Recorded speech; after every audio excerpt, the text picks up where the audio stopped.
জটিল হিসেবের মারপ্যাচে এবারও লোকসানের মুখে পড়েছে চট্টগ্রামের মৌসুমী চামড়া ব্যবসায়ীরা।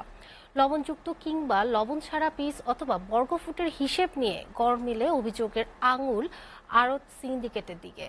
বরাবরের মতোই আড়তদারদের দাবি, সরকারের বেঁধে দেয়া দামের ফারাক বুঝতে না পেরে লোকসানে পড়েন মৌসুমী ব্যবসায়ীরা।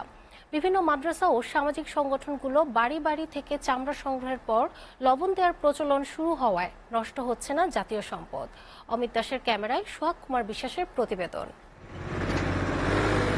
প্রতি বছরের মতো এবারও কোরবানি ঈদের দিন বিকেলে মুরাদপুর থেকে আতুরার ডিপো পর্যন্ত রাস্তার দুপাশে চামড়া নিয়েছিল মৌসুমী ব্যবসায়ীদের হাক ডাক।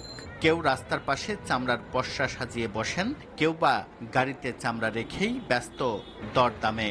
একদিনের এই মৌসুমী চামড়া ব্যবসায়ীদের অভিযোগ, প্রতিবার বর্গফুট হিসেবে চামড়ার দাম নির্ধারণ করে দেয় সরকার, কিন্তু এবার পিস হিসেবে দাম নির্ধারণ করলেও সেই দামে কোনো আড়তদার কেনেনি চামড়া।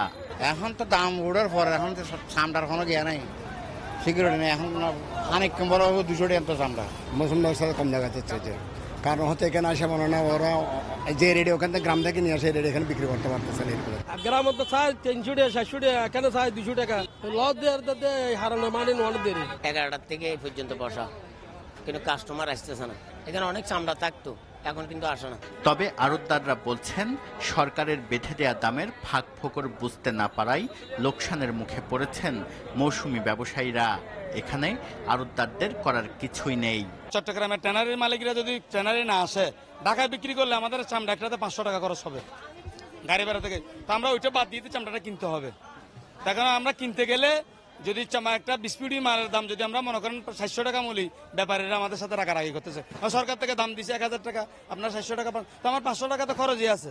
চামড়ার বাজারের অবস্থা যখন এমন, তখন বিবিরহাট গরু বাজারের মাঠের চিত্র সম্পূর্ণ আলাদা। পাড়া মহল্লা থেকে নিজস্ব কর্মীদের দিয়ে চামড়া সংগ্রহ করে লবণজাত করছে গাউছিয়া কমিটি। সংগঠনটির দাবি, সিন্ডিকেটের কারসাজি বন্ধ করার পাশাপাশি জাতীয় সম্পদ রক্ষায় কাজ করছেন তারা। একসময় যে একটা সিন্ডিকেটের কারণে অসাধু ব্যবসায়ীরা চামড়াগুলো কুক্ষিগত করে শেষে মানুষ যারা গরু কোরবানি দিচ্ছে এদের চামড়াগুলো নষ্ট হয়ে যেত। এটা ভাঙবার জন্য আমরা গত 3-4 বছর ধরে যে কাজটা করে যাচ্ছি, যে কারণে আমরা দেখতেছি যে মানুষ ডেকে ডেকে দিচ্ছে। এদিকে ট্যানারি মালিকরা বলছেন, লবণের খরচ বাদ দিয়ে বর্গফুট হিসেবে চামড়া কেনা মৌসুমী ব্যবসায়ীদের পক্ষে অসম্ভব। তাই দাম নির্ধারণ আরো সহজ না করলে ধারাবাহিক লোকসানে মৌসুমী ব্যবসায়ীরা বাজার ছাড়লে ভেঙে পড়বে সাপ্লাই চেইন। মৌসুমী ব্যবসায়ীদের অবশ্যই এটা বুঝতে হবে যে এটা লবণযুক্ত বলছে, বারবার বলতেছে এটা লবণযুক্ত আর কি। তো মৌসুমী ব্যবসায়ীদের এটা হিসাব করে কেনা লাগবে, নাহলে তারা লস খাবে। আমরা চাই না যে মৌসুমী ব্যবসায়ী লোক, তাদের আমাদের দরকার আছে।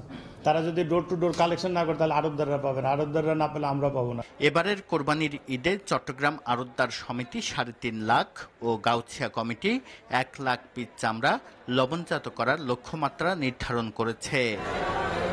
সোহাগ কুমার বিশ্বাস, এসএটিভি, চট্টগ্রাম।